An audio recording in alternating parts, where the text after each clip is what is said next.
উল্লেখ্য, অমরদীপ সাহা ওরফে বিহারী ভাইয়া মালদা শহরের দক্ষিণ বালুচর এলাকার বাসিন্দা। পেশায় ব্যবসায়ী হলেও তিনি সুদের বেআইনি কারবারের সঙ্গে যুক্ত ছিলেন বলে খবর। তার বিরুদ্ধে বেশ কিছুদিন ধরেই একাধিক অভিযোগ উঠছিল।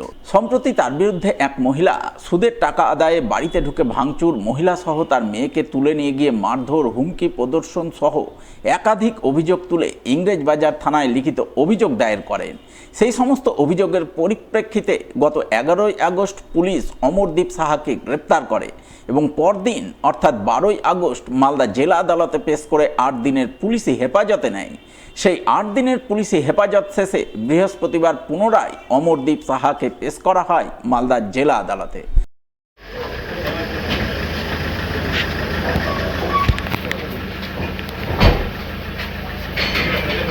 কিছু বলবে নাকি? না বলে কতক্ষণ আগে বলে গেলাম যে আমি